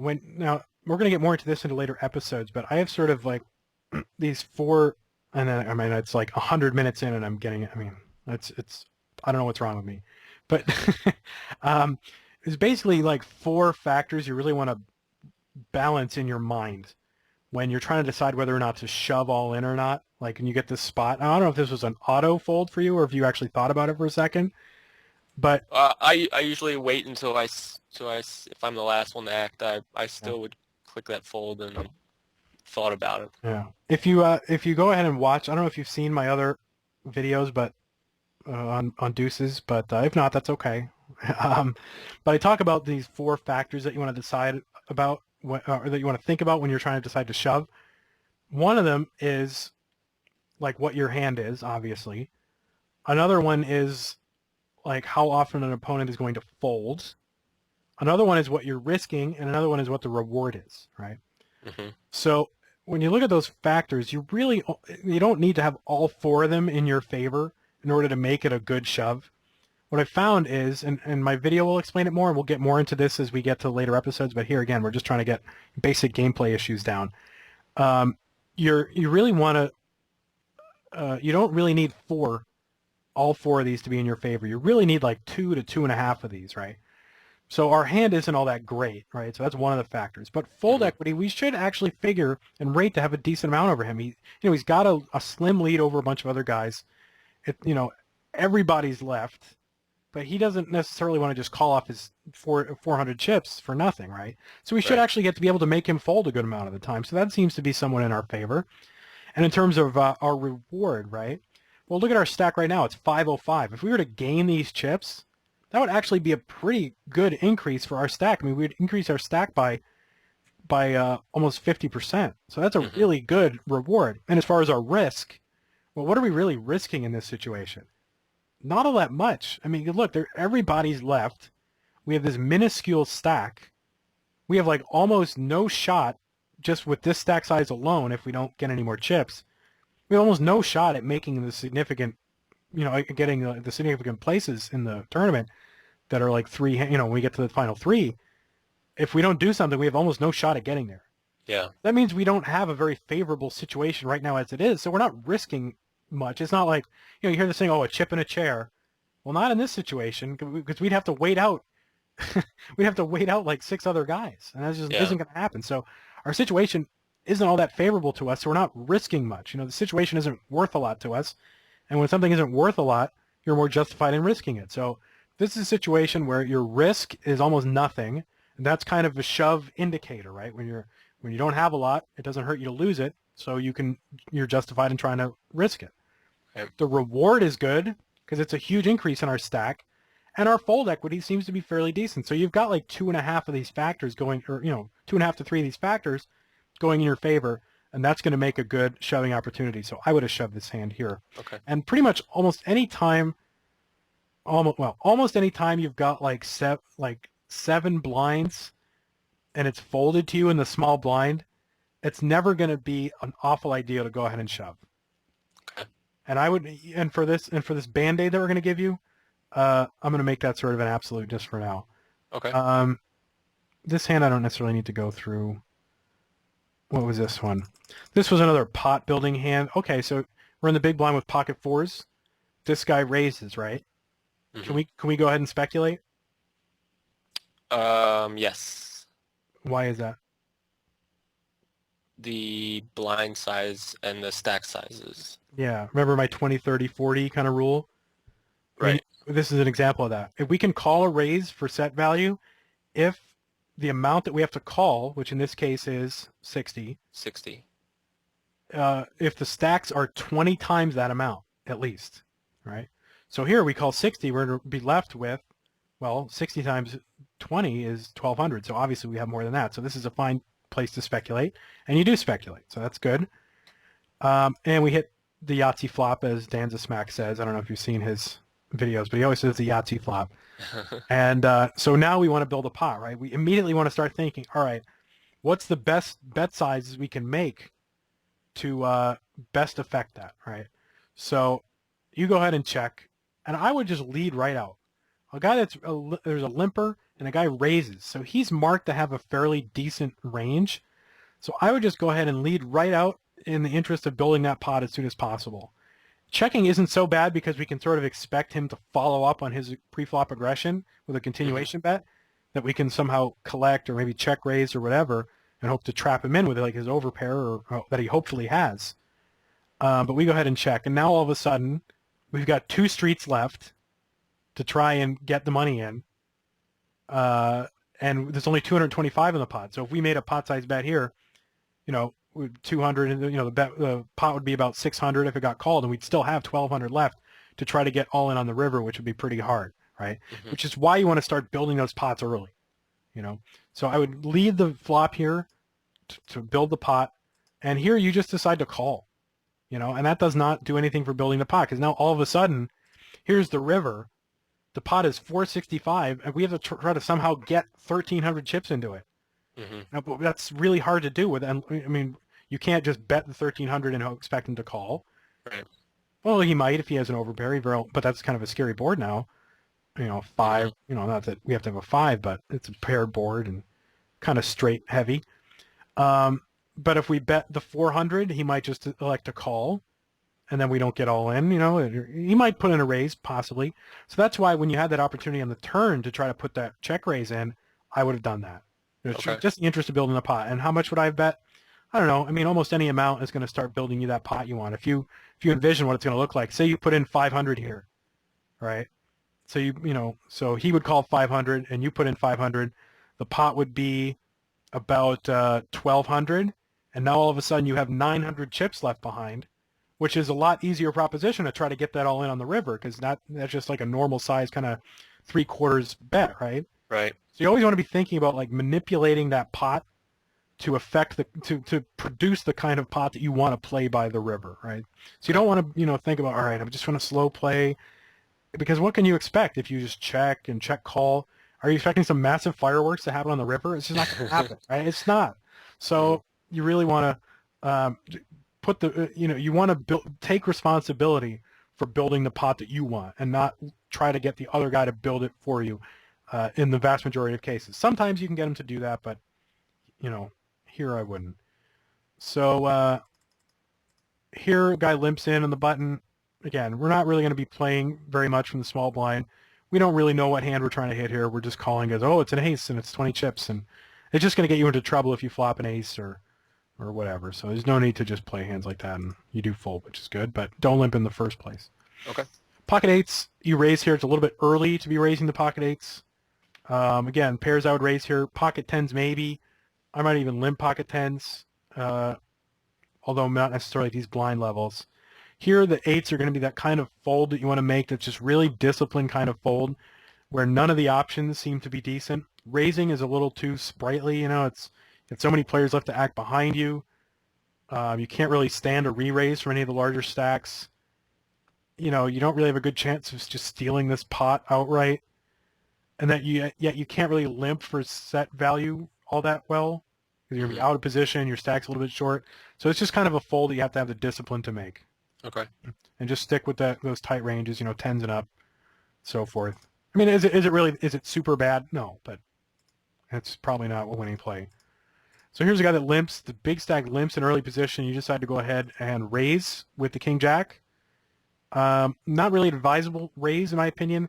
After a limper is gone ahead and limped, you want to tighten up a little bit, and that's kind of different from a cash game, whereas if a guy is limped, you want to raise it up and try to take those blinds away, because they don't have to have much. But in a sit and go, guys' ranges are going to be tighter. They're not going to fold as often because of that, and those chips that you win, they don't help you as much in a sit and go as they help you in a cash game. We'll get more into that when we get more into ICM. But when a guy limps, you really want to tighten your raising range and not loosen it. Okay. Like you have here. So I would stick to ace jack suited, pocket, I don't know, nines, something like that for a raise. And I would fold everything else, to be honest.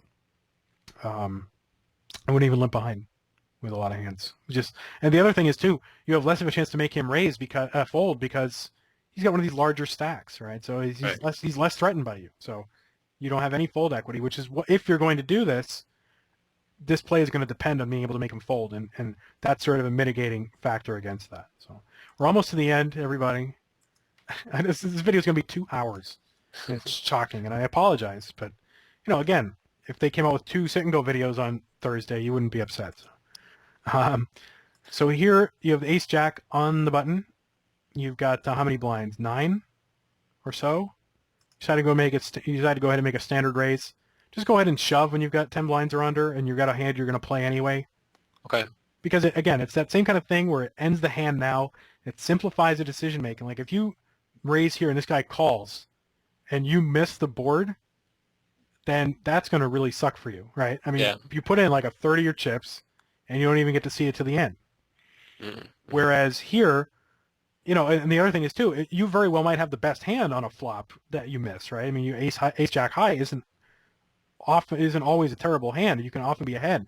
The problem is you've given him first chance to like take that pot away from you, and you can't really call on a board that you miss, right? Okay. So Okay. by shoving, you get to see your hand through to completion if he decides to call, and you get to sort of see those last 2 cards, without giving him a chance to bet you off them. Mm-hmm. And one of those last 2 cards might make your hand the winner. So and the other thing is from that multi-tabling perspective, just by making this raise and then inviting a flop, that's just more button presses you have to make. Yeah. So that's going to less enable you to multi-tape. So it's always going to like simplify your decision making. So here we got ace 5 suited, and we have 11 blinds. This is not a good spot to speculate. I don't know if you're thinking what you're really thinking here, but I think you can see now that this is not the best place to speculate. Right. Yeah, you wouldn't do that now, would you? No, I wouldn't again. No. So here we've got, what is this? This hand actually shouldn't have been included. That was a mistake. That wasn't supposed to be here. And then we have the Jack 10. And the Jack 10 here, you go ahead and make a raise, which is totally fine. Nothing wrong with this raise. But I might suggest to you that this hand, you might be better off shoving this one too, even though it's like 12 blinds from the button. And you might be thinking, oh my God, I'm risking so much against this guy. But if you're shoving this amount into him, he's not going to be calling you with a particularly wide range, especially given his chip position and how, he's in second place. He doesn't necessarily want to just call you off just to look you up. So he's going to have a very strong range if he calls you, but that range doesn't come up very often. So maybe he's going to call you with like big suited aces, maybe king, queen, but not even that even. I mean, large pairs. So that's a range that's like less than 10%. So 90% of the time you're going to get through this guy, no problem. Okay. And then you just have to deal with this guy, which, you should have fold equity over him. So just because you have over 10 blinds doesn't mean it's not a shove. And if you had 10 blinds, I would totally shove this hand. You should have a good amount of fold equity. It's a robust hand that even if you're called, you're not in super bad shape. And certainly these blinds are worth going after. But, again, a standard raise isn't fine, but isn't bad, but I just want to indicate to you that a shove is fine here too. Okay. So these are all the hands that are from like 6 games that I wanted to look at. We did not get to a lot of late game spots, but I think but the problem is your early game is just so complicated. And it's, you just want to outplay people and get all fancy and kind of limp check raise and do this and that. Totally unnecessarily in the early game, right? Okay. Our major strategic imperative is to accumulate equity. If you've read these sit and go books, you're familiar with that concept of tournament equity, right? Yes. Yeah. Well, we gain a lot of equity by letting people bust themselves out, so we're going to let them do that in the early phases. We're not going to get involved with a lot of hands and try to make hands and chase draws and bluff people. It's not what we want to do. We want to stay tight, play solid winning hands for our position, and play them strongly. And then as the blinds loosen up, they become more valuable to our stack. They become a larger percentage increase to our stack. Like here, as opposed to the early level, these blinds are worth winning. Whereas in the early stages, if this were 15-30, I wouldn't even bother playing this. But the blinds here are now significant. So as the blinds increase, they become more significant to us, and they're worth going after more, so we loosen up. We still want to be smart about it. We still want to respect our position and so forth, and we don't want to steal from the wrong guys and so forth. And then as it gets to be like 6, 5, and 4-handed, which unfortunately we just didn't get to see a lot of those spots, but that's okay because we have 6 more episodes. You're in for 6 more of these. Can you handle that? I hope it's okay that we went so long, but and we're going to get more technical kind of stuff once we eliminate these kind of gross errors. Mm-hmm. So I guess the band-aids that I want to give you, and I don't have a spreadsheet. I mean, what is it called? PowerPoint this time. Yeah. So, I mean, if you notice, there's no PowerPoint. It's like my first DC video with no PowerPoint. Um, maybe I should have made one, but that's okay. My major band-aids for you, and I'm going to say, like, until we meet again, until the next video, I don't want you to limp ever unless it's with those pocket pairs and those rules that I gave you, the 20, 30, 40 rules. Did you remember those? Yes. I forget the 40 though. The 40 is if you're out of position, and you're not really in a multi-way pot, you can still go ahead and limp a pocket pair if you're getting 40-1 on your limp, right? Okay. So if the stacks are around 1600 and it's the 20-40 level, go ahead and limp a pocket pair. But Okay. if it's shorter than that, shorter stacks or bigger blinds or whatever, don't. Okay. So that's the 40. The 30 is if you're in what position? In late position. And with nobody else in the pot, or with a lot of other players? With a lot of other players in the pot. All right, multi-way pot. Okay. Yeah. More players, right? Yeah, you want a multi-way pot in position for 30, and you can call a raise if the stacks are 20 times the size of the raise you have to call with a pocket pair. Okay. So other than that, this is an oversimplification, I would say, of proper sit and go strategy, but you need it because what we need to do is get you to a point where you're only making solid moves. You understand how to play that way, and we stop you from losing. So what we're going to do is you're never going to limp except for those pocket pair guidelines. You're never going to flat call or raise when you have money behind. Like, obviously, if someone shoves on you and you have a strong hand, you're going to call, right? I mean, obviously, you're going to call. But that's not what I mean. You're not going to flat call unless you're not going to flat call for like speculative value. You're not going to flat call like a king queen or an ace jack or even ace king or jacks or tens. I want you to either raise or fold. Okay. Now, obviously, again, as I said, if someone shoves on you and you have to call, I mean, obviously Right. that's not a flat call. It's not what I mean. But with a significant money behind, we're not going to speculate against raises except in that one case where I told you. When it gets to be the middle game, okay, then our starting hand selection, right? The early positions, we're going to stick to aces through pocket tens and ace king for a raise. So the first two spots, like right here, okay? The middle positions, we're going to do ace queen, and then like pocket nines and in the next two and eights, nines and eights, but eights later and nines earlier in that middle position, right? So Okay. nines and eights, ace queen for a raise. And in late position, we're looking king queen suited, ace 10 offsuit or suited, pocket sevens, maybe sixes from the button, something like that. Otherwise, in the early levels, and I mean when you have like over 30 blinds in your stack, otherwise you're not going to play unless it's a pocket pair. Okay? Small blind, don't even limp in the small blind unless you have a pocket pair or unless you have like a high suited connector and there are a couple other players in the pot like king queen suited, queen jack suited, jack 10 suited, 10-9 suited, something like that. Weird feedback. That's okay. Glad we're almost over. So we're never limp in the small blind. Ace two offsuit is out. King 10 suited, out. Suited, no gap connector. And then the other thing I would do is when you have less than 10 blinds, if you're going to play the hand, you're going to shove all in. You're not going to make a standard raise. And the other thing was, what was the other thing I want to talk about? Yeah, we're not trying to bluff people in the early levels. Yeah, we're not doing that. So these are like this is like maybe a slightly, I mean, okay, you can bluff in the sense that if you make a raise and it's the early levels and you're against one caller and you want to make a continuation bet for like 2/3 to 3/4 of the pot, go ahead and do that.